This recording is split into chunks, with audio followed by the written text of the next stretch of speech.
ஜனநாயக தன்மையோடு இயங்காத சட்டப்பேரவையில் சவாலோடு பேச வேண்டியதாக இருக்கிறது என கோவை தெற்கு தொகுதி சட்டமன்ற உறுப்பினர் வானதி சீனிவாசன் தெரிவித்துள்ளார். இதுகுறித்து கோவையில் அவர் செய்தியாளர்களை சந்தித்து பேசியதை சூப்பர்வைஸ் பகுதியில் தற்போது பார்க்கலாம். நாங்க பேசின வீடியோவை முழுசா கொடுங்கன்னு, ஆனா ஒட்டி வெட்டினா அந்த எடிட்டிங் அவ்வளோ பிரமாதமா பண்றாங்க.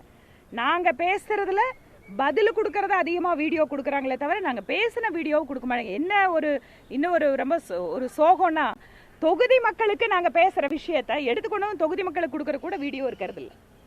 அதனால் உங்களுக்கெல்லாம் திருப்பி நாங்கள் என்ன பேசணும்னு சொல்ல வேண்டியதாக இருக்குது. இந்த மாதிரி முழுக்க ஒரு ஜனநாயக தன்மையோடு இயங்காத ஒரு சட்டப்பேரவையாக எங்களுக்கு இருக்குது. ரொம்ப ஒரு சவாலான ஒரு சூழலாக தான் இருக்குது. அங்கே நாங்கள் பேசுகிறதும் பதில்களை வாங்குறதும். இன்று காலையில் கோத்தகிரி சாலையில் இந்தியா ஒழிக, அதுக்கப்புறம் நீட்டு தேர்வுக்கு ஆதரவாக இருக்கக்கூடிய இந்த மத்தியத்திலிருந்து நாங்கள் வெளியேறணும் அப்படிங்கிற மாதிரி பிரிவினையை தூண்டக்கூடிய, அதுலேயும் பார்த்தீங்கன்னா பக்காவாக அதை ஒரு ஒரு ஒரு ஒரு பிரிண்டிங் பிளாக்கை ரெடி பண்ணி அதை இன்னைக்கு சாலைகளில் அதை பார்த்தோம். நம்ம நிறைய ஊடகங்கள் இன்னைக்கு அதை பகிர்ந்துட்டு இருக்காங்க. படித்தவர்கள் அப்படிங்கிறதுக்கு மேலே நம்ம என்ன இன்னைக்கு எதிர்பார்க்கணும் அப்படின்னா, மக்களுக்காக தங்களை அர்ப்பணித்துக் கொள்கிறவர்கள் அவங்க தான் இன்னைக்கு அவசியமாக தேவைப்படுறாங்க.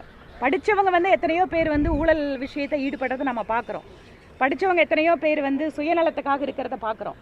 ஆனால் இன்றைக்கு என்ன தேவை என்றால், தியாக மனப்பான்மையோடு சேவை மனப்பான்மையோடு மக்களுக்காக வேலை செய்கின்ற தலைவர்கள் தான் முக்கியம். உயிர் அப்படின்னு சொன்னால் எல்லாத்துக்கும் ஒரே மாதிரி இருக்கணும். நீங்கள் பாருங்கள், டாஸ்மாகில் குடித்து உயிரிழந்தவர்களுடைய அந்த இளம் விதவைகளோட எண்ணிக்கை ஜாஸ்தி இருக்குது. என் தொகுதியிலேயே கிட்டத்தட்ட அந்த மாதிரி அப்பா இல்லாத குழந்தைங்கள, நூற்றுக்கணக்கான குழந்தைங்கள நான் அடாப்ட் பண்ணி பார்க்குறோம், வளர்த்துட்ருக்குறோம்.